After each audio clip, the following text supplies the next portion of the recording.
Okay, it's beeped. One thing we also talked about was this. Okay, so if you look on social media today, there is the feature now where you can have AI either polish or rewrite or even curate what you want. And she took me through these use cases where people were actually fatigued by the amount of AI generated copy, and even like in arguments and responses and things like that, like it's all like AI generated. So people are like, okay, well, like bots are basically talking to each other. We're literally moving back. So now it's like you're devaluing the whole conversation. Like there's no point to it. So people are gonna kind of like some point, because they're already complaining online. They're like, dude, like these people are just it's literally like you can read comments and it's like, okay, this is all bot, this is all bot, this is all bot, and it's like people are not using the bot for the way it should be used, which is okay, if you have a thought, you need to get out your original thought. The bot can help you polish, clean up the thought, or help maybe extend it. But too many people are starting to, and I think it's cool now to kind of like play around with AI and play around with the different tools that helps you kind of like, clean up your thoughts. But Mhm. too many people are leaning too heavily on it where it's like, dude, that's not even not even your original thought anymore at this point. So So that's interesting, James, because one of the questions I was just going to throw out there was in this conversation was, do you ever Yeah. see AI actually exposed where people don't understand their own work as yeah, well as their thoughts, yeah. as well as they thought they did? Like, what do you guys think? Like, do you ever see that it I will think actually it's possible. Where I was gonna go with what Chris was saying, it's like that's the whole reason that like I love the concept of like I tend to dictate my text messages and stuff now because it's just like oh it's so much easier. And please the amount of like time I spend with the thumbs like I'm getting tendonitis.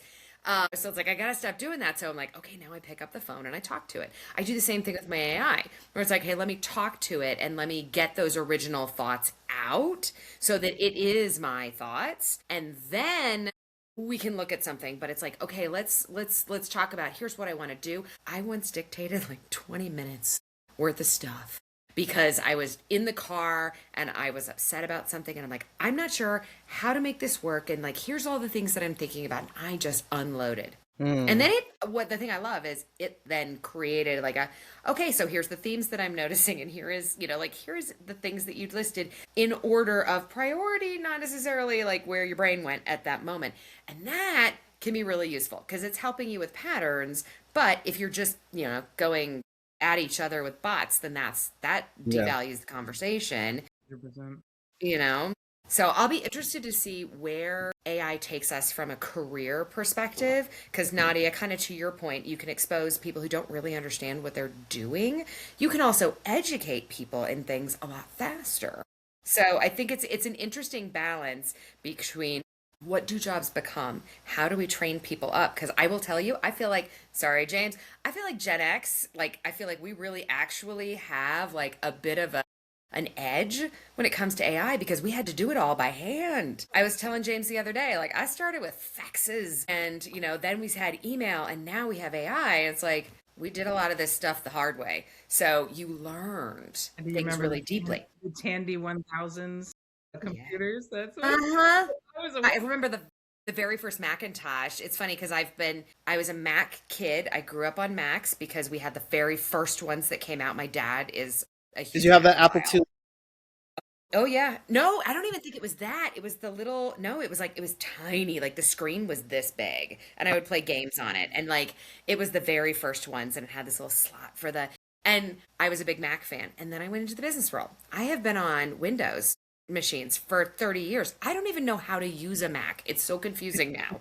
But, I digress. So real quick, so I just wanted to introduce you, Nicole. So Nicole is with us from People Process AI, right? Yeah. And I just wanted to first open it up for you, Nicole. Like, can you just tell us a little bit of your background and how did you end up in People Process AI, which we're Yeah. super excited to talk about and learn how we can upskill some folks and get them prepared for the next couple of years. 100%. So, my name's Nicole. I was in the corporate world for 30 years and I've done all the career things and I actually started in talent. And so, for me, I've spent a lot of time helping people find the right jobs and like think about talent management and how do we organize ourselves and do like intelligent organization design, but also getting the right people in the right spots, because when people are in the right spot, they have a better time at work and you get a better productivity. So I come from that lens, and then I moved into more strategic program management. But end of 2024, I got laid off. And I had this like, whoa, but I've been Fortune 50 for the last decade plus. What do I do now? Right. And I will say, I feel like the corporate trust was a bit broken. And I was like, you know what? I need to figure out what I'm going to do. And I'm probably just going to go consult. It'll be fine. And then I took an AI class, and I took the black belt that I actually teach, that I will tell you more about as we go forward. But it's like, I took this thing and I was like, this is going to revolutionize the way that we work. These technologies, and this was a year ago. So like things have changed so much since then. But a year ago, I was like, we've seen how these models, and I used it a little bit, but I was like, what are you doing with this? It is going to revolutionize things, because it's not about your individual work anymore. It's about, can you take a whole process from soup to nuts? And you can do so much more. And it's like, I decided, I'm like, I'm going to start my own company. I'm going to help people in this transition, because that speaks to my heart for people and wanting to like help people through this transition, especially people of my own generation. As we said, like Gen X rocks. But like we started when there wasn't a lot of technology. So to add this to your repertoire this late in your career, I think it's freaking people out. And I think people want to do it, but they don't know how to do it. And then their companies will give them tools, but they don't know how to really utilize them well. They just use what they have to. Or people think, oh yeah, AI is built into our customer service software. That's how I'm using it. Why don't you use it for what you specifically do? How do you increase your value? How do you do things differently? How do you rethink what you can do? I don't know anything about marketing. And now I'm putting together my own websites. I vibe coded a website. I hate that word, but that's what it was. To show you for tonight. I did that in like a half hour. I was like, hey, I want to do this. And can you use my branding? And, like I have that stuff kind of dialed in, and I have a way to publish it like instantly. I didn't know that stuff a year ago. The last time I built a website, it took me, and this is me like knowing what I'm doing. Like I'm not even like struggling through it. It just takes that. It took Yep. me solid like 2 to 3 days to get it like. I built a blog last February because I thought I was going to go into blogging about personal organization because I'm really organized. No, FYI, that is not a moneymaker. Just don't bother. But like I went and built this website, and now like I paid someone to build the website for my business because that's what a responsible business owner does. And then in the last month, we've had so many capabilities come out that I now have like workflows that actually we're calling it Brand OS. But it's like, okay, let's refine your business proposition. Let's develop your design style, and then let's create a website for you. You can do all of that with workflows and no technical skills. So I'm like, okay, I wasted some money getting my website because now I'm going to redo the whole thing, and it's going to be much more dynamic. Not that I don't love my website designer, please don't hurt me. Not that I don't love what they did, but I'm like, I can do so much on my own now, and it really doesn't take that much time, and it's beautiful. Like I will give you guys the website for my AI workflows Yeah. black belt. It's Yeah. all vibe coded. I put together what I needed to have in there and then applied a design style, and it created it from scratch, and it's dynamic and beautiful. And I'm like, if I were a web designer, I would be concerned about, not having those clients. But it's like, at the same time, you're like, great, you can focus on the really sticky stuff, like the really, really creative web design now, because all the basic people like me will be off the market. So It just changes what you do. let me ask you a question then. Because you open Yeah, up a can. So I do that a lot. Sorry. if I'm a web designer, right? And I think, and I just want to, I may jump in here and there just because you may like say something, and I'll be like, wait, I don't want to go too That's far. the whole point. It's conversation. So is it fair to think though, like, okay, let's take the web designer, right? And are we basically saying like maybe the earning potential for web designers can go up because instead of taking clients like you or myself who are going to have these small little projects, like now I don't want to say you're freed up, but like it kind of it removes a whole set of people, and you're just focused on like the big fish at this point, right? The really complex situations where you can make even more money, and then you could probably even use AI to help you make some of that money too and do some of the legwork for you. Yeah, I think you Would that could. I mean, would that be a fair assumption or estimate that that type of behavior could happen or that type of switch? So like if I'm a web designer, I shouldn't really be shaking in my boots just yet, but what I should be doing is pivoting and saying, okay, well I'm not gonna do these mom and pop shops anymore because there's no need. It's yeah. more of like I need. Well, I think it could go a couple of ways because I think yes, you get the more complex stuff, which is, let's be honest, probably more fun, because it's like, ooh, I want to really stretch my ideas. And I think the mom and pops, you can also like you can help them with like, hey, we have stuff. I have a quick package for you. You do this and bring it back to me, and then we'll look at it. So like have products where like I can give somebody the workflow and they can do it on their own. We can do it together. And so they can pay my consulting rate to go do it together. But a web designer can do the same thing. They can adopt the technology and then use that in their business. And maybe each client is less, but it also takes less time. Or you graduate up if your preference is because you may decide. You have more options. I guess that's what I'm saying. You can choose to do more faster, less time, or you choose to go for bigger fish, you choose to do more complex projects, you choose to work with those really elite brands who are like, yo, I'm a photographer, I don't got time for this, you Mm, make it pretty and make it my style, I'm going to focus on my thing. So I think it's just going to change, it's not going to go away, I think it's going to change and you have choices. gotcha. So that brings me to the next thing then, because when I was thinking about that, like what you were saying, first of all, number one is how do you get companies to adopt your theory, your logic, right? Because a lot of Yeah. companies are like guardrails, guardrails, guardrails, Yeah. And then Yeah. when people first adopt AI, what's the difference you see between those who treat it like a shortcut versus those who treat it like a partner? Because you're talking about treating it like a partner, right? 100%. Yeah. So Everything I do, I talk it as a co-creator. yeah. I So think what's the difference? I think Chris's point earlier when we were just getting started was it's all about like the quality of the output. If you just use it as a shortcut, you're going to get slop. I've been talking to a leadership trainer and she focuses on all the things around leadership. They do amazing work and the consultants in her network are starting to use it. But she's like, oh my God, they're sending me AI slop. And she was like, you and I know it's AI slop. And I'm like, Yeah. yes, you and I know because we use it enough. But a lot of people, they just use it here and there and they don't know how to strategically apply it. And that's why I think that adoption and education is so critical. You can't just do it every so often and expect to be good at it. Most of the people in my network, so I'm part of a network of consultants, and so our founder is like the man is churning out work at an incredible rate, but he is one of those people who just like Steve will just like he gets idea and he moves through it so quickly and he just wants to build. So his learning curve is so accelerated and the people who use it daily, that's one of our things is use it daily. And I do, but I'm like I need to be using it more in some of the newest and best ways. I'm about 2 weeks behind, which you're like it's actually a lot. So it is, you need to use it, you need to be regular and you need to continuously build your skills and then you can mentor others. And so, like, I'm ahead on a lot of stuff, but I'm still learning.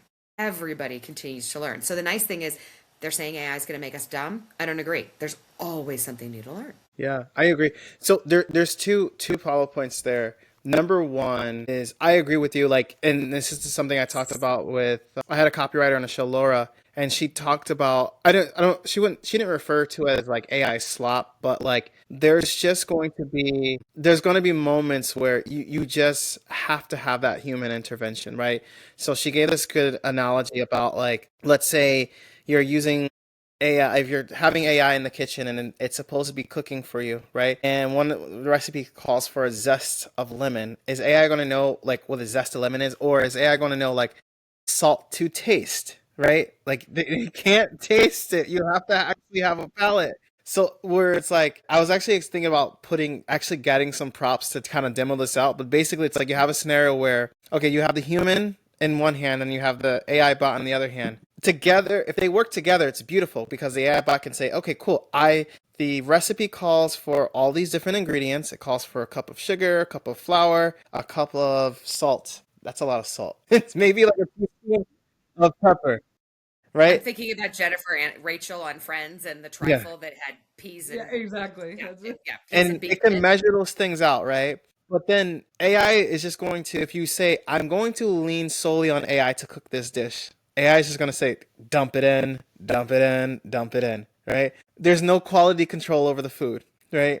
Whereas, like, if you have AI and the chef working together, at least AI can then put all the ingredients, list out all the ingredients, and then advise you in the sequence they're supposed to go into the dish. But you, as the chef, you get to continuously taste it along the way, which you're supposed to do if you're making a complex dish, to make Mm-hmm. sure that it's right for your palate or the palate of the people that you're looking to feed. So when you talk about like AI slop, that would be an example of like, okay, this is AI slop because you lean solely on the bot here. There was no QC from human. There was no intervention from human. Then you also, I also wanted to bring up like a scenario which I thought was quite interesting when you talked about Gen X might be better or ready to adapt or adopt AI faster than the younger generations. And I was talking with my friend D-Rod, she's also on the show, and we've had this conversation before about like which generation is going to have the hardest time with this, right? Mm. And we were thinking actually it could be my generation because we're kind of smack dab in the middle, and like this is going to be a little bit of a shift for us. But now that you mentioned, and I thought that because we have so much more to go in our careers, right? And to make this change, whereas the older generation, I don't want to say that they're at the tail end of their career, but like they might be able to sustain with the time they have left in their career with whatever direction they want to go with. If they want to be resistant, they may be able to get away with it.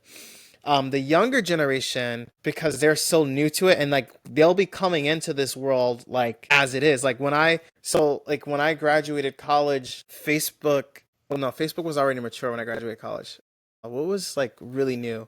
Instagram was new, right? I'm dying over the Facebook was retro. I'm like, I kind of Instagram, forget Right. Snapchat, forget Yeah, I the what's can't the do it either. TikTok. No, Yeah. no, So like too many things.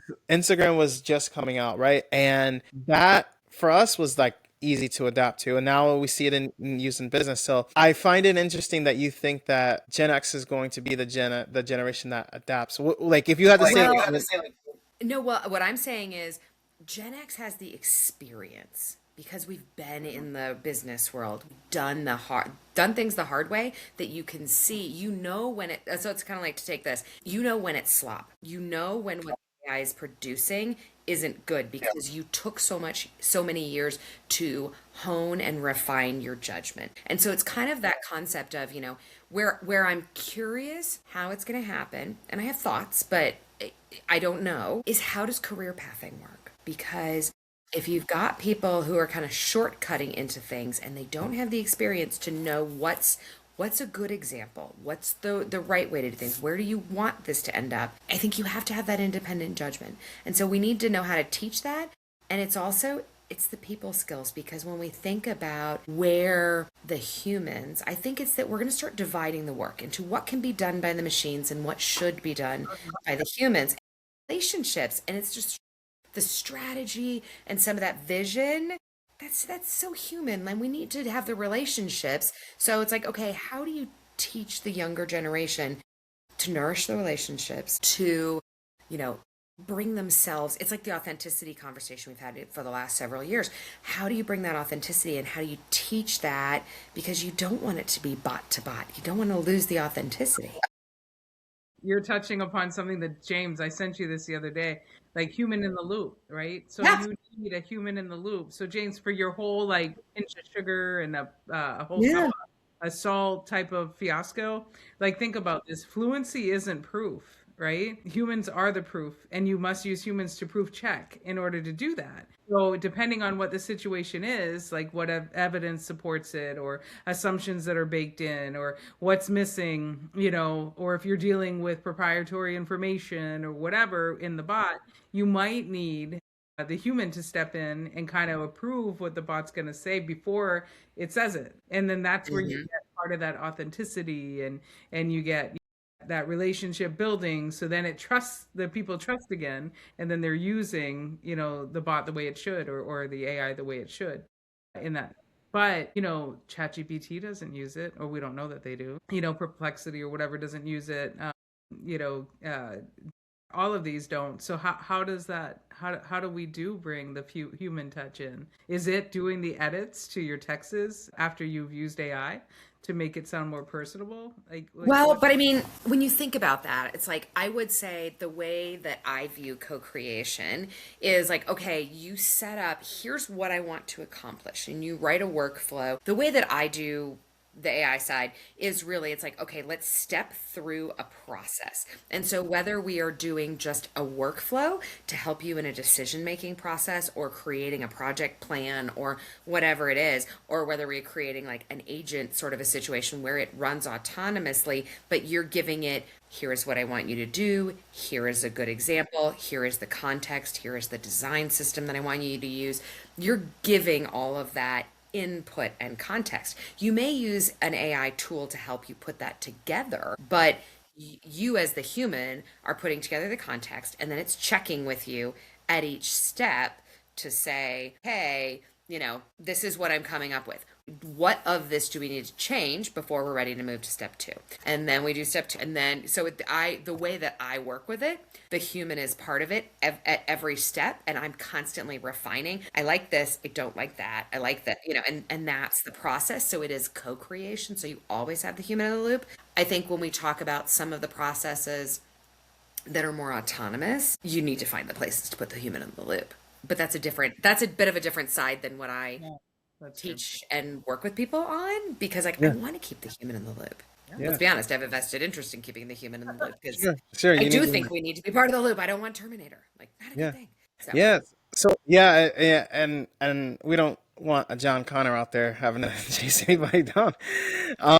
So why don't you? That's actually a good segue. Why don't you talk to us about like people process AI? Like what is people process AI? How does one become a black belt and a master sensei in this world? I know, like, ooh, I get to be a sensei now. I like this concept. It's better than yoga teacher, I guess. Although I love that. So People Process AI, I founded this company, and there are two main things that I do. One is help with adoption of AI, and it's how do we help humans to work with it? And I go take people through a black belt program, and we have our first black belt program is AI for workflows, and that's really teaching you to work with AI to create things. So like we start with just your basic input outputs, and like what can you use, and some of them you may not be familiar with. Then we start getting into, okay, how do you take a process or a project or something you need to do right now, and then let's use AI to help you figure out the process, create how you're going to do it, create a plan. Then we go into how do you learn differently? How do you directly apply learning to what you're doing? So like you could say like, I want to work on atomic habits because I think James Clear is brilliant. I've heard so much about this book, but like I need to actually work through it, and I try to figure it out and like follow it, but it's like, no. You could interact with the AI and actually set up your habits. So that's the first few belts. But then as we get into it later, it's like critical thinking. Let's take something and go real deep, because the AI can help extend your thinking and take you farther than you've been able to do on your own, whether that's a new product that you're designing. And like, okay, what are the ramifications if you do that? What does the competition look like? What could competitive response from another company look like? What would be risk mitigation if like, could you be creating a privacy issue? And having worked at Comcast and all the data that we dealt with, privacy is an extremely relevant piece to this. So how do you make sure that the products you're designing are safe? And then as you get farther in, it's more like, how do you redesign your roles and your organization? For a small business, that can be incredibly impactful to take it so it's not like it has to go from Mary to John to Peter to Paul, like you're not going from place to place. Maybe you redesign it so it's streamlined and each person has the parts that they really enjoy out of that work. So at that point, you're redesigning how work gets done in your company. But you can't do that until you start documenting your processes and then you start examining your processes. So we teach you to do that. And then kind of our capstone is really around how do you reverse engineer a deliverable? My best example of that, and I actually just did a Facebook post on this today, is that my friend Christy, she used it to redefine how they do their customer service documentation, because they have I'm one of her clients, and so she does my website, and it's go high level, so it's a CRM, it's all the things for a small company. And so when I need to know something, there's a knowledge base. It is not very easy to find things though. So she was thinking, gosh, I should use AI should do something, and that she thought this was going to take months. She used the reverse engineering process, gave it a good example, and within 3 hours, she had a working beta. So Months to hours. would would Super impressive. would this be a fair assessment if I were to say, so like in your course, could I learn how to, okay, so Mm-hmm. is your course good for like a small business owner? Let me ask that question Yeah. first. It's great for a small business owner or a small company or a big company. If you want to go make change, you can do that from anywhere in the company. So if I were to take your course, I could do Mm-hmm. something like, okay, I'm going to take your course and I'm going to become a black belt. And after I leave your course, I am then going to learn, I would have learned how AI is now my new buddy or assistant. Yep. And now I want to go ahead and I'm going to open up an ice cream. I have a, let's say, I'm going to take a step back. I don't even know what business I want to open. I want to Yeah. open a business. From the knowledge I've learned from your course, I can say, hey, let me first understand or use AI to help me understand, should I open up an ice cream shop here on Main 123 Main Street in Mm-hmm. Shelton? Yeah. Okay. Yeah. AI is going to tell me, yes, it's a good idea, or no, it's not. Well, actually, let me ask you this question. Will AI tell me, yes, a good idea, or no, it's not? Or will it just simply provide me the information and leave the interpretation up to me? It will provide you the information. And that's, I think what we would do is we'd say, like, we'd use Greenbelt critical thinking, like, hey, let's evaluate this. Like, what are the things that are most important to you in a business? What are the things, it's like, why did you decide on an ice cream shop? Is it that you really love the customer service? Are you a kid at heart and you want to make everybody happy? And bonus, I get to eat ice cream. It's like, what is it? And then you look into, okay, the real estate factors and the profitability, all of that. You can work through that decision, or you could start with a thing and say, like, I want to start a business. I need some help working through this decision. Here are some of the things that are the most important to me. And one of the things that I love is, like, I like having a process. I was one of those people who used to do gigantic process maps. And so, like, I want to give you a process and a structured way to do a decision. One of the things you learn is that we call it the workflow for workflows. And it helps you create a workflow to do anything you need to do, to use AI as your co-creator to figure it out. And then you can keep going in any direction. You're like, okay, I'm not so sure about the financials. Like, what about, like, leases and stuff like that? What would be the best way for me to learn about what I want to be looking for in a lease, or in the profitability factors for a company that I'm starting? You can really delve into so many different aspects that, think about if you had to figure that out and you're like, okay, I'm going to go to a real estate broker and I hope they're a good one so they can help me learn about this. And then I need to talk to a bookkeeper, and then I need to talk. You can do a lot of that with the same AI model, Okay, but so just then, you need to have the right context to help got it. you make the right decisions. Gotcha. So I can simply go, okay, I've decided I'm going to open up this ice cream shop. Tell Mm-hmm. me what to do next, right? And then it's now this is the process Wow. part. Here Yes. is the Yep. I was process like, that you need to you would consider. use something to help guide it. Because if you just say, like, tell me what to do next, you might get some good stuff. But you're not Hmm. giving it, you have to always give AI a job. Like, Hmm. and I'm talking about generative AI and large language models. So let's be clear. I'm talking about ones where you are interacting with the model. You want to give it, this is the role I need you to play, this is what I need you to do, and here is the context. And so you can do the short prompts, but that's why I'm saying, like, do you guys remember Cars 2? Everything is voice activated these days. Give it lots of information. I'm not saying you have to write all that stuff down. You could dictate all of that and do that verbal download to get started, or you could use a structured prompt. There are lots of ways to go about it, but if you have the skills, you get much better results. Hmm. Got So it. your people, your process, your AI is the white belt, but the black belt process is like the owner doesn't just buy better machines. They know when to change the recipes It's and when to slow the line, when to override the system, and then they taste everything before it goes out, right? Yeah, not to say clearly. I have a child who has been young. I'm like, when you started talking about the chef, I'm immediately thinking of Ratatouille. Like, who's in charge versus versus who's doing the physical work. It's a partnership. Neither of them could do it on their own. Gotcha. Gotcha. So like we know that there's multiple versions, there's multiple AIs, right? There's generative AI, there's agentic AI. Like, Yeah. would you be able to, in your course, do you kind of break Hmm. down all the differences?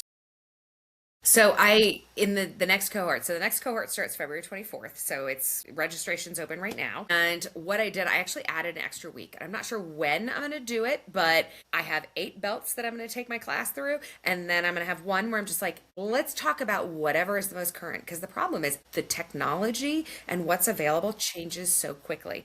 Like I just was on a call today getting to preview the new platform that our company is releasing.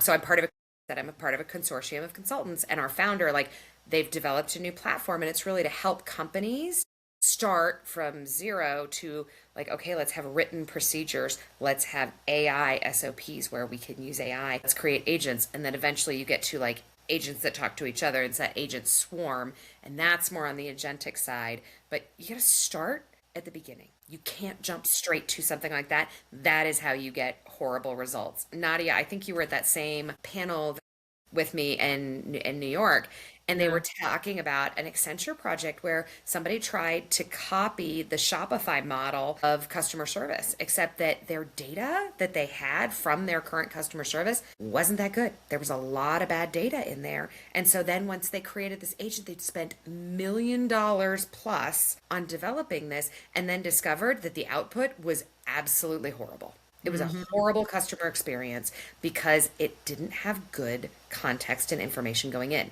So I always say it's like we have to start. You got to start with the basics. If you try to jump straight to, gold medal level elite athlete, it's not going to work. You Yeah. have to follow a process and Well, learn. so explain that though. Why are you jumping Mhm. right in the black belt and then, there's the white belt and the brown belt or the purple? You So, know what I mean? Like, yeah.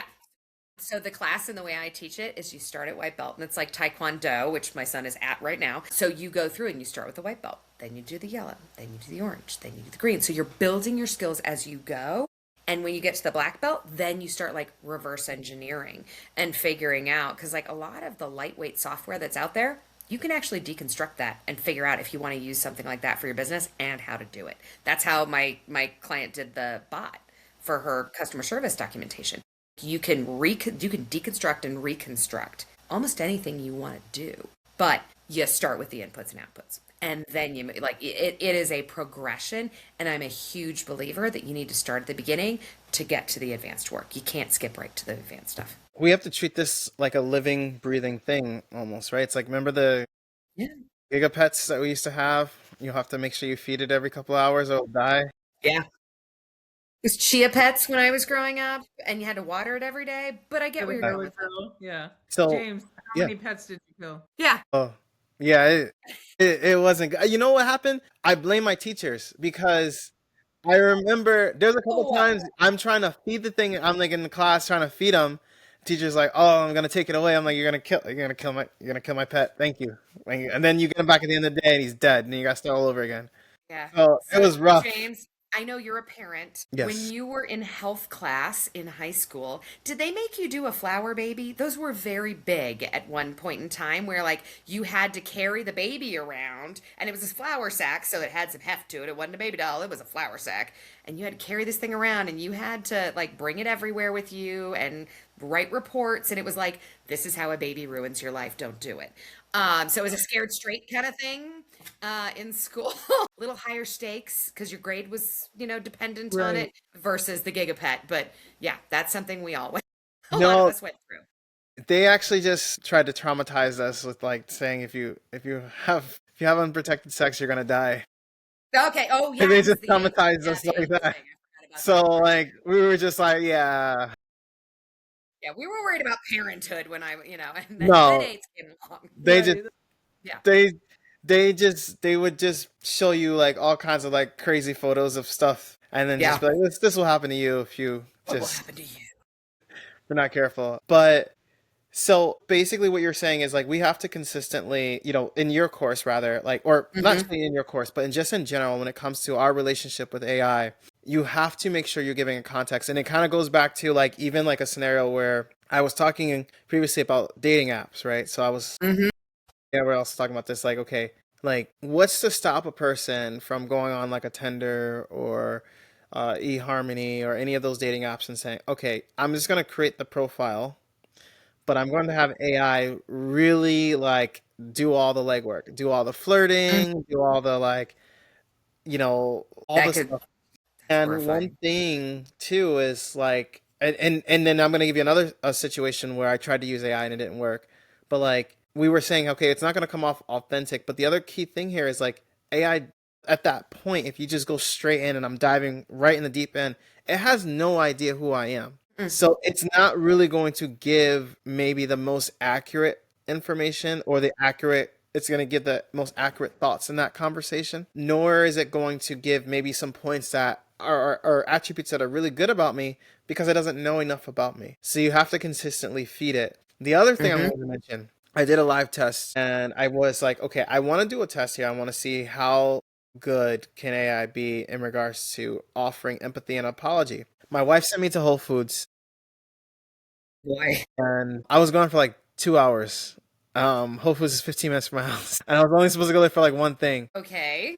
Went to Whole Foods, and I think I ended up being on the phone, and I just kept walking, and it's like it was my first night out of the house, away from like everybody, away from the kids. So I was just like enjoying the freedom a little bit, just like literally walking around Whole Foods. Like I think I low key. Let's make sure she's okay. I low key sat down. You know how like Whole Foods has like the buffet and stuff like that. So I had dinner. Like I was like I had dinner, And and she's I was having like kids. I was having a good time. So I started getting a text message. It's like, "Hey, where are you?" And I was just like, "Oh shoot, I didn't forget." I was like, "Oh shoot, it's been that long." So I was like, "Okay." I just said, "Hey, I'm coming home." But then I was like, "Hey, I want to see what AI would do in this situation." Hmm So I gave it a scenario, and I said, "Hey, this is like, would you accept this like response from AI?" And she's like, "No, that's super dry. It doesn't even sound like you." And what I learned in the moment was I gave AI some context, but AI doesn't know who my wife is. So that is where, okay, Yeah. it can maybe help me if I were to go to AI and be like, okay, listen, I effed up. Okay. I sat at Whole Foods. So I'm going to AI as like my therapist and counselor now. Like I sat down, I had a meal to myself. Lady's really upset. What do you think I should do? Right? I think it would be cool if AI gave me a good response, but I think at the same time, that's a moment where I would have had to have told AI way more about my wife. So I have to hmm include it much more in my life for it to be more effective. Like I have to be like, hey, today I did this and my wife was happy. Just want you to know. Yeah. Just want you to know. Well, and I will tell you, so I know a woman who created an entire, and so custom GPTs have kind of, or gems on the Gemini side, you can have these projects and stuff, and you can train it on a lot of content. And so she actually trained it on a relationship expert whose name is blanking from my mind, but like it's a relationships expert, and it's he and his wife, and they do a lot of couples therapy and all this kind of stuff. So it's trained on all of his Like content Tony so that Robbins? no, no, he is not a relationship expert. Now I'm just like, oh man, it's killing me. Who is this? But it's like a very well known, like marital therapist. And so it was like, okay, you are loaded with all of this information about what a therapist would say and do, and like all of his books. And so she trained it on this guy. So then when she is having a fight with her spouse, she goes to the thing and be like, here's what's happening. And what do you think I should do? What would be an appropriate response to this? And it's not like, and I want you to send it to them because that is just asking for trouble. But it's like, hey, can you advise me on what I should do here? That is a good use of the technology because that helps you, kind of like we have with customer service agents, de-escalate the situation, de-escalate the romantic situation, but don't expect it to actually deliver the news. That's human to human, but give you Hmm. options. Probably pretty good, but it's got the context of the relationship therapist, Yeah. not just what you told it. That is actually that's a pretty good scenario and use case of how, you can use AI in a really complex situation to help you de-escalate, right? It's, hey, look, this is the scenario. What are your thoughts? What should I do? Not, Hmm can you go and like send a message to my wife and just like craft Yeah, up an apology letter or something like that. yeah. So that's good. And then kind of And going now I'm back like, I gotta find the name. I'm like, who is this? It's on my phone. Right. I'm like, I gotta know. And then going back to people process AI, so like really what your cohort, and correct me if I'm wrong, like part of this will help me understand like how do I create some sort of process that's inclusive of AI for my business, my organization, etc. And I think right now like a lot of companies are pushing their employees to be more intimately aware of how AI works, and you're supposed to like I've even heard some reports of some companies are saying like it's actually part of your performance review now. Like how well are you using AI? Yeah, that's part of it. Yeah. Did have one of my students tell me yesterday she got an outstanding, which is like the top rating. And part of it is the fact that she is using AI, she is adopting the technology, and she actually spent her own money to come study with me because she was like, I'm not getting this at work. How am I supposed to do that? And that's my concern is if companies are not training people, how do they expect them to get good at it? Mm, They're going to create AI slop because they're not trained. You that's have to interesting. actually train people to use it and use it well. And it's almost like if you use it to help yourself be better at your position Hmm. at work, it's like you can't put information that's PII. You can't put, names. You have to ask it to forget. You do all that stuff, and then you don't have uh, a PC you can do it on because they block everything on your computer, right? So then, are you using your phone? And then is that in breach of, how does that all? I mean, you and I talked about this at the work Yes, we did. and I brought it Yeah. up. It's adoption, and it's like effort, creates formation, but how are we supposed to formate so that it understands our situation over and over again so that it can make us better and better and better? You know what I Yep. mean? Yeah. And we Yeah. can't utilize it. Yeah.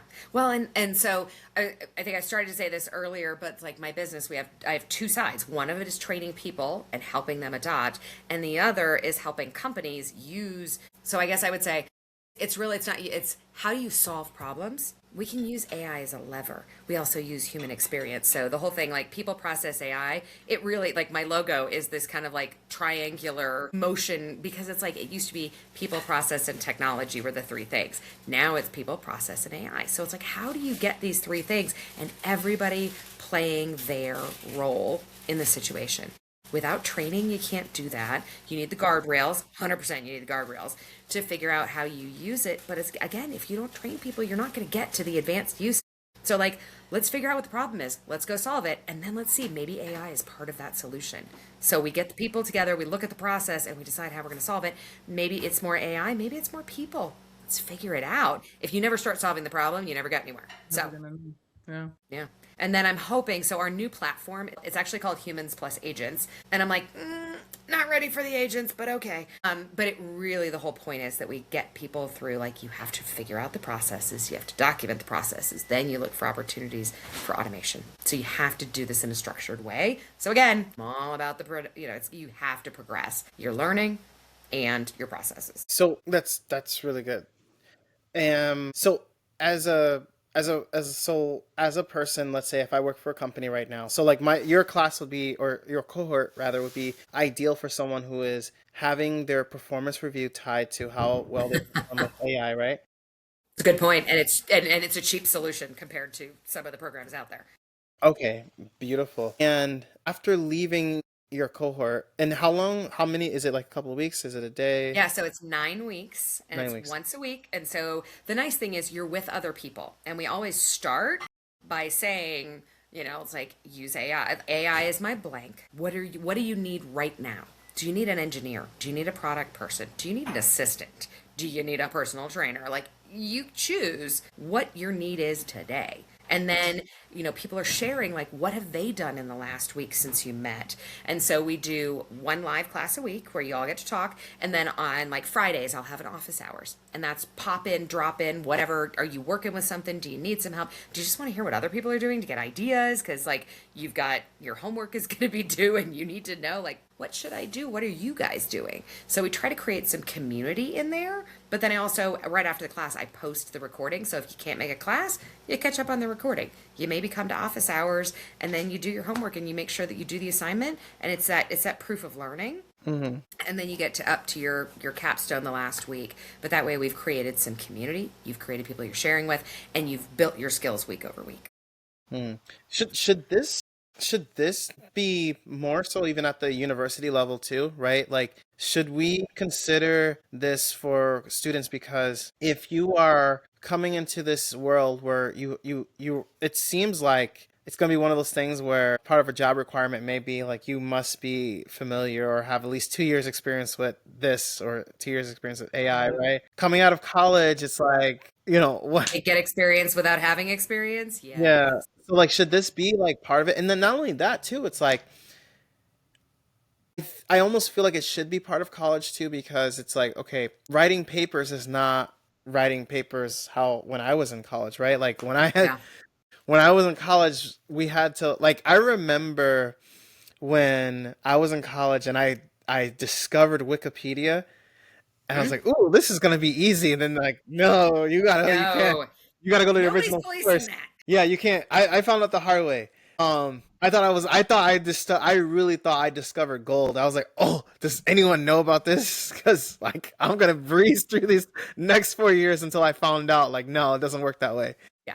But I'm wondering too, like, when it comes to writing these like complex papers or doing these complex projects, yeah, it's so easy to use AI, but like, should schools even like develop a process like about like how are we going to move in this AI world when like you're supposed to do at a research paper. You can technically create a prompt in AI to do the whole research paper for you, which means that yes, are you still handing in the tangible research paper? Yes, but it's not necessarily your work. And like if I'm telling AI, hey, I want you to do this paper, but I want you to get information from 12 different sources, Mm. AI will also do that work for me too. So like where's like the moment of truth, or where do we like evolve even at the university level to say, hey, it's like we just have to kind of change things a little bit because of AI. Yeah. So I would say a couple of things. One is that I'm in part of the Rocky Mountain AI network because I'm out here in Denver, and they were talking, which is my alma mater, and they were talking about how they use it in school. And they have classes where like, okay, we will have sessions where it is allowed and we will have sessions where it's not. And there's things where it's like, hey, we expect you to use AI for this purpose in this assignment, but then this part you have to do on your own. And so the colleges, I think, are trying to learn and figure out because the technology is evolving so quickly. They're trying to figure it out. I will also say, I will find her name, but I met a woman, and I believe her name is Sarah Baker, who was on, I go to symposiums a lot because I'm always learning, and that's just a lifelong learning thing. But she talks a lot about how do we use this in the education system? How does this affect our children? Like, how does this work? Because it's like my son is 10 years old. He uses ChatGPT to help him with coding because he's coding a Roblox game. And so he's learning to be a programmer and he's getting into this stuff and he's like, I don't know. Similar to me, he's like, I don't know how I would do this, but you know, I go to ChatGPT and tell you I want to do this specific thing and it gives me a line of code and I insert that into my Roblox studio. So like kids are learning this on their own, I but they heard also need to be taught.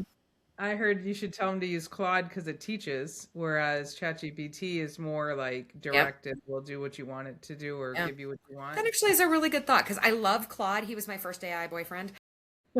Claude is who I use for more writing and ideation and stuff like that. And then I use ChatGPT and I'm like, okay, now I need to make a plan. Exactly.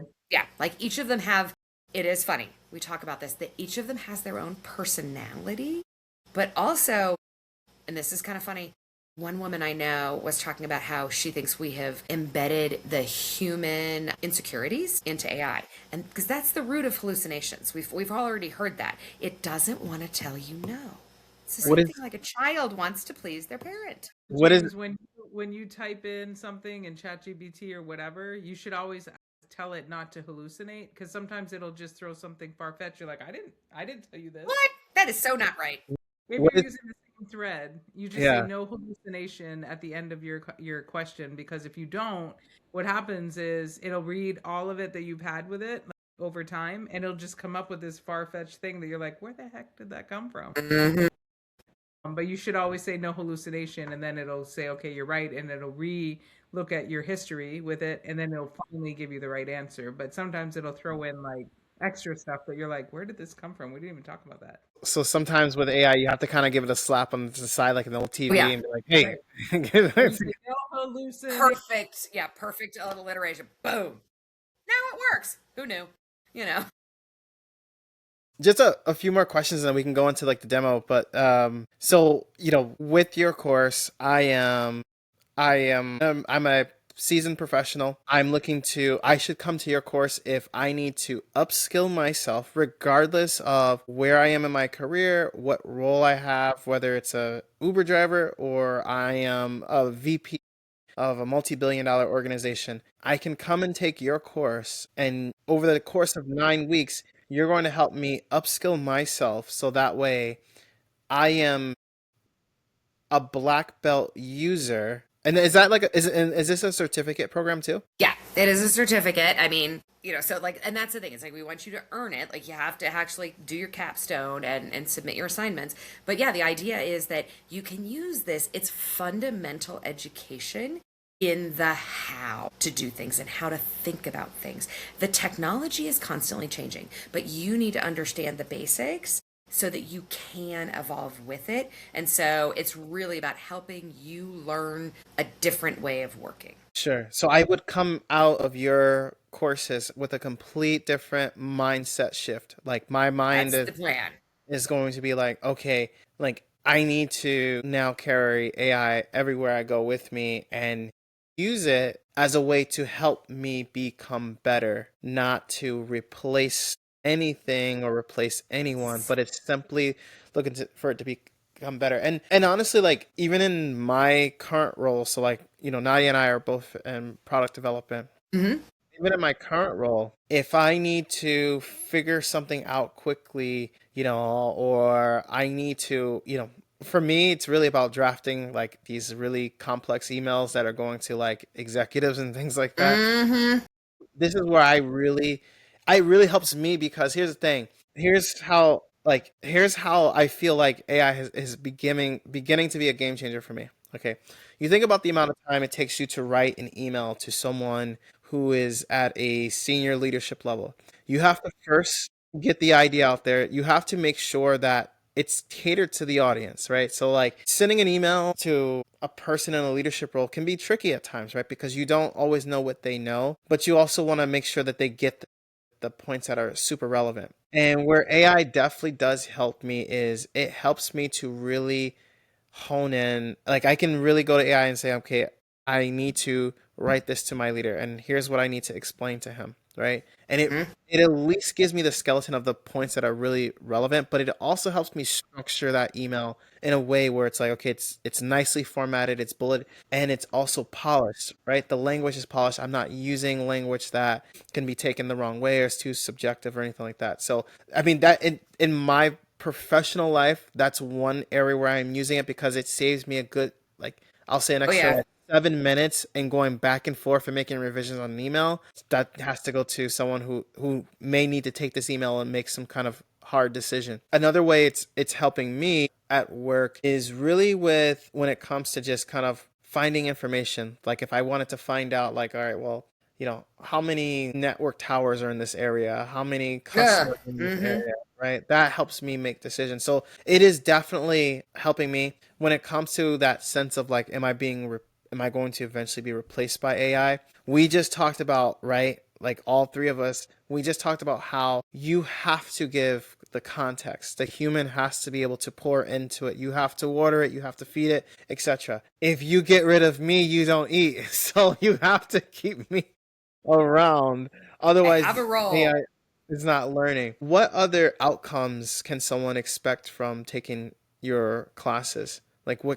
like if I leave, I graduate, okay, like Mm-hmm. how should I feel? Yeah. What should I expect? Yeah, I think it would really be this like that you have a skill set that for one cannot be replaced. But the other thing is like, okay, I'm going to take these ideas and I'm going to apply them and I have the background knowledge to see where I think we could take this and what my team could do differently.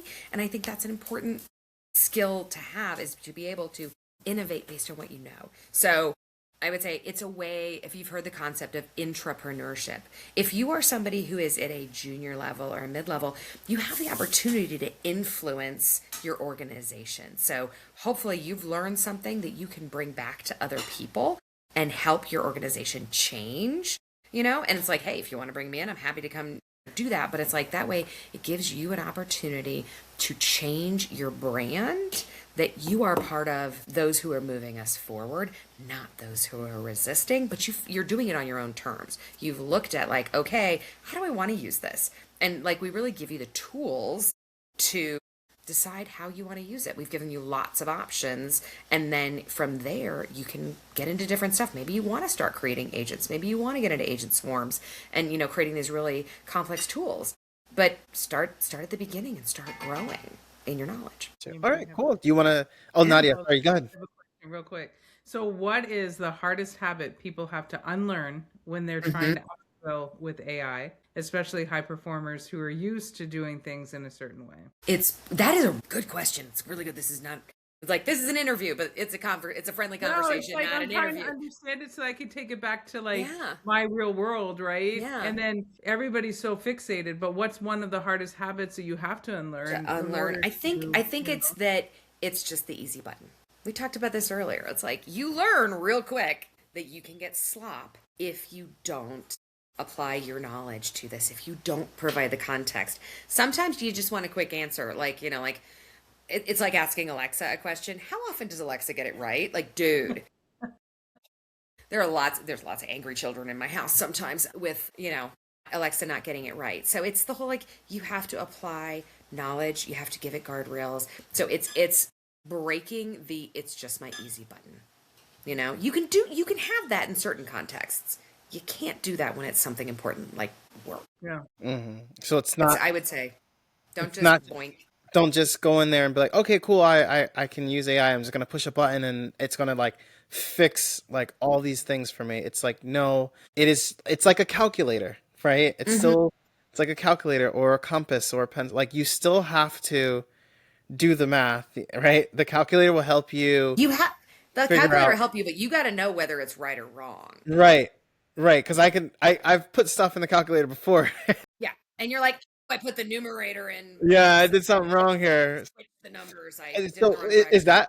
is that a fair way to look at AI? Is it like the calculator that's on your desk when you go to work? Is it the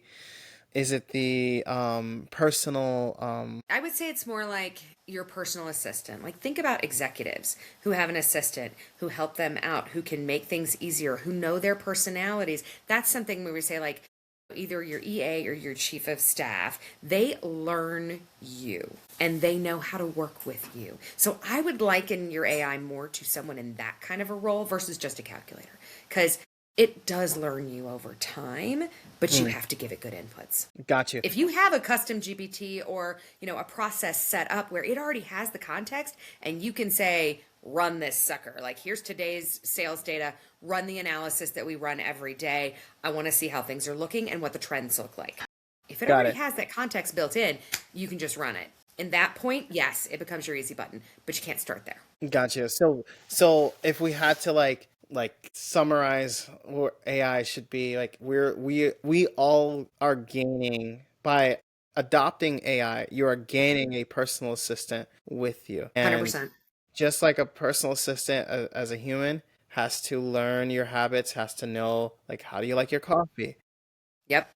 or when are your Learn like your I know. wife. Yeah. Oh Learn yeah. your Well yeah. wife. Well, So yes. you can, it's like, Oh what yeah. did you Yeah. tell Today's your me? wife's birthday. Do you want me to go ahead and order those flowers for you? Or you typically have this standing meeting every Tuesday, right? Like you should, hey, you're going to be late to that if you don't do this on time, right? So like those are the things that it's going to help us elevate as Yes. people. And I feel like even like again going back to the email scenario, I think that it's going to help us even cut time on like revising. It's going to help us cut time on just like missed opportunities. So I do see I see more as I'm having these conversations. I see more of the assistant level, less of the replacement level that everybody's Yeah. so fearful of. Yeah. And I think it's also going to reduce error. I again, this might be me shooting for the stars, but it may be even reducing us having erroneous errors in our speech and even in the way we move, right? Because things will hopefully be a little bit more accurate because we'll be leaning on our assistant to help us make these revisions or corrections. That might be a pipe dream, but go ahead, Nadia. Sorry. It's pretty far out there.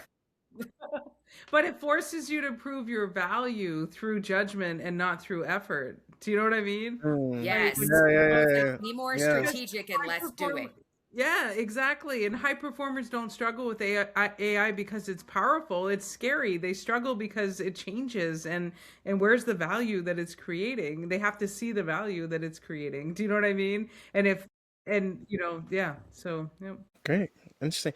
Okay. Do you want to show us the Yeah, demo so I now? actually we agreed that Nadia would be our demo person here. So I created a quick website this afternoon. I was saying like vibe coding things constantly. So this is a workflow, the AI productivity matrix builder, and this really is to give you a workflow that helps you look at like what could AI help me with in my work. And so this tells you how to run it. It's kind of like, hey, what are you going to get? This is going to give you basically a 9 box. A 9 by 9 box, an 81 box, I guess we'd call that. So it'll give you 9 strategic competencies in columns, and then it'll give you rows to say like, hey, here are the different things within these competencies within your job that I could potentially help you with. This is really just to give you like a starter to think about like, where could I be using this? And so all you have to do is, we've got instructions in there, but basically you're going to copy this prompt, you're going to drop it into the large language model of your personal choice, because I don't want to tell you which one to use. It really depends on your preferences and who knows you better. So you copy that prompt onto the clipboard, and then we go run it in the AI, and then we see what it comes up with. And then you'll notice down at the bottom, if you want to dig deeper, I've also included information on the AI black belt. So there's a quick link down there. But Nadia, if you want to copy that sucker and throw it into the large language model of your choice, and we'll see what it gives us back. See if it lets me oh, you know what? Yeah, you'll have to change tabs. All right, let's see if it'll let me do this. All right. We should have rehearsed this part. This is where editing comes in. Right? Yeah. He'll do it. He'll do it. There we go. It's gonna be like below 30 this weekend, so I'll have plenty of time. Plenty of time to work on that, yeah. All right, here we go. I did Gemini. Okay. it was- Oh, okay. So the thing sorry, there's one thing missing. That role, company size, and industry. Sorry, I should have told you that. If you wouldn't mind just like hitting the stop button, and you can go in and actually. Oh, see, it started creating something. And it says, I'll need you to fill in the role, company size, and industry fields. Sorry, right, didn't cover that. You just have to give it the barest amount of information at the top. So if you want to go back in, you can actually edit your prompt really easily. Just go up to that box, and you should be able to click the little caret, and it'll say, do you want to edit? There you go. Oh yeah. There you Edit. go. Yeah, so all you have to do is put in role, company size, and industry. And you could do something like fictional if you want. You could be an animal chiropractor, like whatever it is. You choose. We could do product manager. Oh, yoga instructor. Okay, I Yeah, like there it. you go.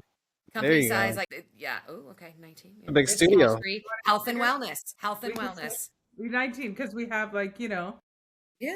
we have different areas. So Yeah, absolutely. So I need let's yoga. see, because none of us really know what this answer is going to be. But let's see if you were a yoga instructor, or maybe you own a studio or something like that. Like, what's it going to tell us? I'm very curious what it's going to come up with. I know. Okay, so it's saying class instruction and delivery, your curriculum and program design, student assessment, and wellness tracking. So there are lots of marketing, community outreach. It's already coming up with stuff. We're like, oh, Wow. yeah, Look, that makes some sense. Yeah, so it's 9 different things that you could be doing, and then all these little things that it's saying, well, within, wellness tracking or student progress, it gives you specific things that you could potentially use AI for. So my idea here is just to kind of open your eyes.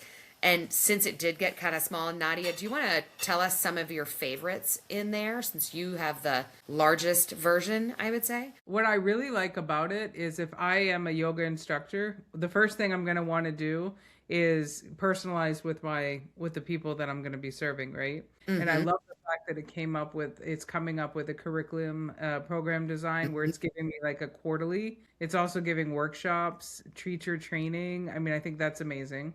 Yeah. And then look at this, even breathing exercises. Yeah. Meditation script, I see. Yeah. I mean, this is kind of cool. So I can literally take this and then say, and like if I wanted to open a yoga studio, like this is the template to help me figure out how AI can help you open that yoga studio. How will this help me Start. Let's see where we go with this. This would be fun. Like that, yeah. It's like we get, because remember we gave it a nice amount of context, but it's like, okay, so now let's take it somewhere else, and it's like, okay, why? It defines your product Operational beyond blueprint. just the map. Operational blueprint. Yeah. Yeah. That's important. Defines your product behind the map, your value, the value. Like just saying, now you can build your value statement around some of this. Yep. In a roadmap, so okay, so roadmap delegation. Now I can build based off of some of these recommendations and what's being said. A roadmap, and then standardizing the experience is important, right? Because Yeah. coaches or teachers or whatever you call them, instructors, and then now you can get into what does the difference look like between private coaching and workshop coaching, right? Yeah. Yeah. Because those are your different revenue streams when you're in a yoga studio. Because you can offer private. Yeah, no, and then of course there's what's in it for you, your professional growth financially, within the business and whatever. And it even talks about like the space, bank loans, whatever. And I'm sure if I say, all right, help me create, business plan, it's going to help me create. And right there at the bottom, you say, and create a step-by-step execution plan for the first 30 days. Like you can pick one of these items and like, let's create a plan. So it's going to take you through and help you develop this stuff. But you gave it good to context. We didn't give it much, but you had the workflow that I designed. So that's in there, and it told it like, hey, here's how I want you to do this, and here's an example. And then it takes it from there. That's awesome. Yeah. Now, this would you consider that a prompt, that workflow design that you had there? Yeah. So I like to call them workflows because prompts just seems like too simple.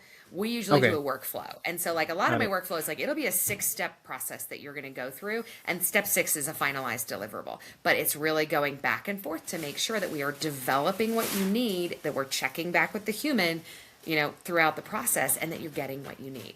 The very fact that Nadia was like, oh, wow, this is cool. Like that's saying something, because she does a lot of stuff in this world. So like that feels good that it's like I got a wow. Like I've gotten wows from you guys who know this stuff. Yeah. The way we do it is just a bit different. It is amazing.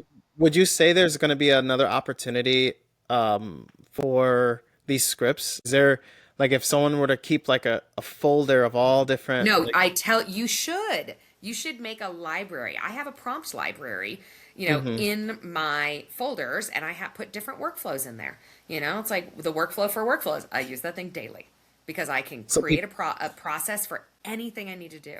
Got it. So people gotcha. So people should create, when you've come up with a prompt that works really well, store that into a library. Yep.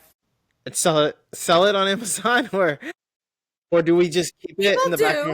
People do. I mean, it's like it's kind of interesting because like we have one in this part of this brand OS thing where it's like, okay, you can create your brand, and it's got 3 segments. It's like refine your messaging, and then you refine your design style, and then you can create websites. Well, guess what? You can use that over and over and over again. So you can use it. You can create a product that people can use multiple times. You could create, you can create things for yourself, and then just know if you know the process, you've deconstructed the process, you now can automate parts of the process. You are doing this by nature. That is what an agent I'm going to be is. doing this all night long, right? Like, just I'm so sorry for your sleep. This is I'll send pretty you the cool. follow-ups to it. In the telecom enterprise of 30,000 oh, you put 30,000. I was like, huh, where'd that come from? Okay, so She did another one just for fun. yeah. okay, so this is. Let me just see here. Market trends report, API documentation. Yeah, you gotta have that roadmap and architecture. 100%. CX design, data and analytics. I didn't realize we do so much. I know. That's why I kind of was like, well, you could put product We need owners. to add this to our resume. I think I'm missing like half of these. Yeah, like there's some stuff on here. I'm like, yeah, we do that. Wait a minute. So here's the thing. It knows this much about what you do. And all you gave it was the product owner, the industry, and the size. This is You did not. It's being recorded. This is all that I added in here. Yeah. I mean, and that's it. And then it gave me all of this, and I mean, product, backlog, stakeholder engagement, marketing, competitive analysis, technical roadmap, architecture, CX design, agile delivery, or like we like to say, wagile. Wagile. Release GTMs. I mean, look at this Yeah. product vision statement, your roadmap, 3-year product road, value. Wow. Yeah. This is like, If you think that AI doesn't know what you do, that's and not the I case. don't use, It knows. listen, You just need to this is use a it. computer that I do not use Gemini on. So There it you go. has no idea about me. Okay. And it just gave me, all of this. Yeah. Oh my gosh. Yeah. I just see it's like it says sign in. It truly does not know you. I'm You are not not even in in. your account. No, I'm not in. I don't use it Wow. on this computer. So Yeah. I mean, Gemini will travel with you to any computer as long as you're signed in, but you're not even signed in. I'm not even signed in. Yeah. So it knows this just from its body of knowledge. Would you like me to prioritize and would it benefit most? What deliverables that would benefit most from autumn? Yeah, sure. Yeah. Yeah. I know I do a lot of this, so I've been through these where it's like, okay, this is actually one of the first. So in the yellow belt, so the second class, first class, we talk about really like, okay, what are the inputs and outputs? But then in the second class, we start doing this kind of work. High potential AI automation targets. Wow. Deliverables, your user stories, James, the BRD. I mean, Yeah. This is beautiful. So like right now what it's doing is it's also telling you where AI can help you. So it's literally saying this is what I can do and it's speaking our language, right? So like acceptance criteria. AI can analyze feature descriptions and suggest edge case. Like the edge case part, right? Like how often do we sit there when we're writing requirements and we're thinking about like, okay, the what if scenarios, right? The edge cases. Like that And to me how is hard really is it to helpful. sit there and come up with those out of your brain? If AI could give you a list of 15, 20 edge cases, how much Yeah. easier would that make your job if think it does about some of the brainstorming for you? think about productivity, like the amount of BRDs that are created on a roadmap, right? Trying to get things done, or PRDs. And you think about like somebody might get 2 a week because they're stuck doing research the rest of the time. If you can use AI to kind of Right. help you overcome that and you're not doing that, you're going to get Hmm. 5, 7 a week. I mean, like you don't have to do three. You're not spending time on three, you know? And not only that, one of the things you can do, if you train your models, you could actually create synthetic personas. And instead of like hosting a focus group, and I'm not saying we shouldn't have focus groups, but you could do a preliminary focus group based on feeding it data of these are the people whose opinions I want to know. You can create those personas. We do that for change management. We look at like, who are the personas that this is going to hit and what are they going to think? Well, I can do that in AI. I can come up with the personas. I can develop the personas, then say put these people in a room virtually and ask these questions and see what it comes back to you That's interesting. as a preliminary idea. You can even feed it, like if you do a survey, let's say, right? Because Hmm. you're going to go to a site visit or you're going to do Yep. something and you do a survey, you could feed it, if you got the information from the survey, you could feed it ahead of time and have it prepare your whole site visit. Like, really, if you're going to do, 100%. yeah, One wow. of my students, and it's on the page about the class, but one of my students was interviewing. He's an automotive executive, and he was interviewing with a different company, and they said, "Well, how would you use AI?" Thankfully, he was in my class. He had an answer. And so he went through and he said, well, how do you assess the NPS and the ratings for your dealerships? Are you just going off of surveys that you're getting internally or do you use external sources? So he's like, I would use Dealer Rater and like Google Maps and all these kind of things. And then I would put it together for you. So then he, as a follow up to the interview, went and did a workflow, created a presentation and sent it to them about here's how you could do that. And, here's how I would put it together if I were the one in that chair. He Wow. got the job. Yeah. Heck yeah. That's amazing. I'm just thinking about I love the fact that, AI or can help us figure out edge cases because that's always like an Achilles heel. Now, on the flip side of that though, because there's always a but what, um my concern would be loading in the requirements Hmm? to Gemini on something that potentially is sensitive and then saying, "Hey, find the edge case." Yeah. But now it's like, Is a where's situation where you stay within your guardrails, yeah, look at de-anonymizing, but also a lot of the companies, you may have private data things, but as long as you have a team or an enterprise license, there are settings where you can protect your data and make sure that the models are not training on your data. Like you can prevent data leakage I am Okay. not an expert in that, but I know lawyers who are. There are technologists who really specialize in this. You can find the information, but as long as you're in a protected enterprise instance, you should be okay. Gotcha.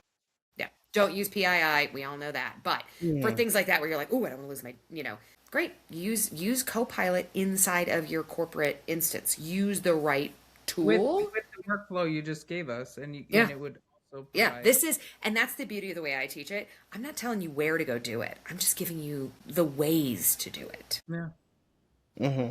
like So, I don't know. Yeah, that's awesome. Sure. Um, I'm just trying to think of another use case where I could use that prompt. Sorry, I keep calling it a I prompt. want for one thing, you're gonna have to have more workflows. You can't just have the one. That's why we teach so many things. It's kind of the beauty of it. Got you. I'm just trying to think of like another example of where I could use this specific workflow that you provided. Like hmm maybe I'm I'm wondering, is it If you it's wanted to only start a new business or yeah, move into a let's new field. if I wanted to become a doctor. hmm So And I'm trying my to think, it's like doctors, like you have to go to medical school. There's a licensing procedure for that. So that may not be our best option, but we could do something like that. I'm just like, physician's assistant. Yeah, I mean, you still have to go to college to a specific school. And, you know, although there was that guy in Suits who like didn't go to law I school, but know that's yeah, so exactly it. there's Yeah. that. yeah. But I'm I pretty mean, hey, sure for anything There's physical, you have ways to pass some I'm sure tests. there's ways around it. it works. You got your patient assessments, you got your clinical procedures, your care coordination, your medical documentation, patient education, diagnostic management, regulatory compliance, HIPAA, Yep, um, Wow. yep, yep. development, and quality improvement. I mean, that's kind of cool. Pre-op. I Yeah. mean, come on. I mean, they Well, have everything here. maybe it's like I want to open a senior care facility that gives the highest level of care, or I am interested in Alzheimer's research and I think I want to go into that as a field, or can I start a nonprofit around this? I think there are many ways that you can use this. I think that's where you could probably use it. It's an exploration opportunity. I'm gonna Gotcha. be playing with this all day long. I There mean, you look, go. it says, Yeah. are you looking for something in particular? Yeah, senior care, new business, geriatrics, clinicals, patient care, compendium, clinical documentation, diagnostics, new business operations. So it even tells you like what you need. Regulatory, again, Again, HIPAA, and I just like saying that. I know. And strategic growth. Oh wow! Develop specific business plan. So Nicole, Yes. so in summary then, people should be flocking to you regardless of where they are in their career Yeah. if they are looking to upskill themselves and literally arm themselves with the knowledge needed on how to start this relationship with AI. I How like the way you put that. Yes, and then also they should also expect not just from but long term, right? Long term, regardless of what industry you're in, regardless of what position you're in, long term, there is going to be an expectation that you are very much so familiar with AI, and your success, your personal success will actually be will be determined on how well you've adopted to AI. Companies today are already including this as part of their performance review on how well you use AI and if you're using it enough in your day to day. So we as people need to just get on board with this. Understand that we talked about how this is an assistant. This is not a replacement. This is here to help you be better at whatever it is you are looking to do. And if I leave your program as a black belt, I would have left feeling like what? Like if I once I leave your program, what am I leaving with? I think you're leaving with knowing that you have greater capabilities and that you now have, like, you have these capabilities that you can take with you anywhere and you can use in your work, you can use it in your personal life, you can use it to start new businesses. Sorry, hit my table. You have the ability to use these skills wherever you go. And so by building the foundation, you can continue to build upon it. Beautiful. And the next cohort starts next February 24th. February 24th. And how can someone reach out to you or find out about the cohort or Yeah, join the absolutely. cohort. If you go to my website, it's peopleprocessai.com. And if you go there, or you can also, if we can put it in the show notes, peopleprocessai.com/AI black belt. So either one of those will get you to it because I have a banner across the top. Are you looking for black belt information? Boom. And it'll take you straight there. Gotcha. Awesome, awesome. And any other remarks? I appreciate, first of all, I appreciate you guys both coming on tonight. But any other remarks you want to leave people with? Nadia, I'm like, I feel like I did a lot of talking, and I'm like, I'm so excited. I'm glad I got to see you again. So And I'll just tell so, you what I learned about it real quick. And then, so what I learned is through all of this, it's simple. AI doesn't replace thinking, it reveals it. The tools matter, but discipline, judgment, ownership matter more. And I think we learned that, Nicole, during our yes, time in New York, right? In our brief stint that we had. And then when you get that right, AI stops feeling like it's cheating and it starts feeling like leverage. And right now, I think like the industries that are trying to adapt and adopt are feeling like it's cheating, and it shouldn't be. It should become a productivity tool yes, and a way to, and I'm a leader, right? I'm a senior yeah, leader going in, and I'm saying we should be using this as a productivity tool. I Mhm. mean, when you 100%. workflow prompt, I'm having an aha moment. And James, I love the fact that when you said, what if we're using it for work? How do you, do it where you're not really, giving out too much information about the Yeah. company or things. But Nicole's right.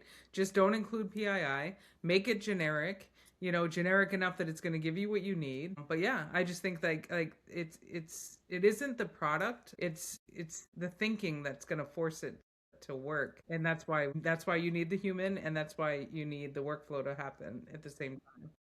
Ellen, Anyway, I'm personally cracking up because when you're talking about the AI is like, it feels like AI is cheating, and then you realize that it's not, it's augmentation. So the funny thing is, one of the students in my last black belt, when I asked my students for feedback, like, what worked for you? And that was part of what she came back with. She's like, I always felt so guilty yeah. about it. But then I realized it's not cheating. It's accessing parts of my brain that already exist. It's just faster because I'm doing the judgment on the answer it gives me.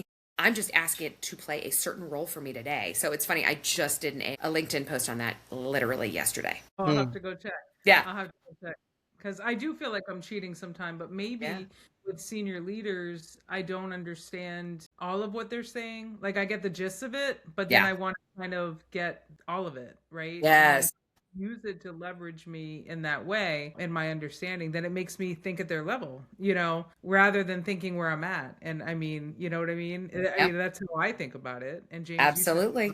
Yeah. but Less. James, with Yeah. your email example, it's like, yeah, take this up to the 30,000-foot view because I know that my leader does not need this level of detail. So help me put it together in a, bottom line up front. And then I can, and say, if you need more details, please let me know. And I'm happy to provide them.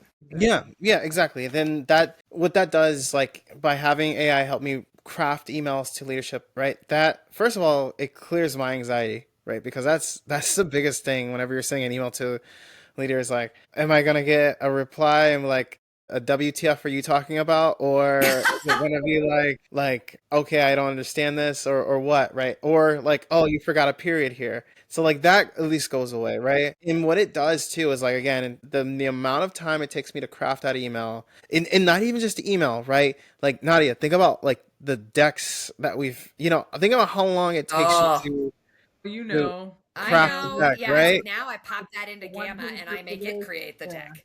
Yeah. Yeah, like that goes away. And you know what that means? That means I am spending less time of doing these things where Mental it doesn't, gymnastics. yeah, it doesn't really, it's not going to help the business at the end of the day because all I'm doing is I'm spending time and making things look really pretty.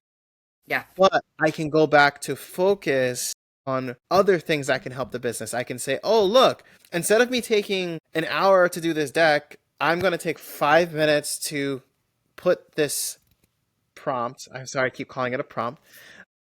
I'm It's going to put okay. this It's okay. prompt. It's the normal word, but I like workflow because I'm it's going to put this workflow. prompt slash workflow together. That's going to take me 5 minutes. And then I'm going to get the deck back that I need. And all I have to do is actually plug in the hard data because I'm not going to give the script the data. I'm going to tell it what I need to convey in the deck. I will then go ahead and put in the hard data myself to protect any data leakage. And then 5 minutes later, I'm on to doing the 3 or 4 other business requirement documents. So instead of those business requirement documents getting done on Friday, they're now done on Thursday, which means, Yes. oh my gosh, as we're talking through this, I'm seeing how much more I can do throughout my day and how much more I can contribute to the business, how much more money I can make the business because I'm not spending time on emails and decks and things that don't make money. I'm spending time on things that can make money. Yeah. I do have a stat for you. So in all of the case studies of all the people who've gone through like our courses and with our workflow programs, the average time savings is 23% in 30 days. That's a full day. That's a full day of your work. Coming from our industry and even anybody who wants to use it for workflow enhancement, Yeah, absolutely. So be more productive today. That needs to be your logo. I know. There's something. It's like work with AI and be more productive. It feels like a 1990s advertisement, but I kind of like it. Hey, you could do the whole like arm band, Oh, yeah. Yeah, well, the Rosie the Riveter thing, Yeah, exactly. Well, Nicole, I appreciate you coming on tonight. I know Absolutely. it's kind of late for you. I definitely would love to have you back on in the future, especially as things continue to evolve and come back and show us what's new, what we should be considering going forward. And I will definitely make sure all the information is part of this video when we post it. So thank you Awesome. again. Don't leave it. Okay. Okay, cool. I want to stop the recording. So thank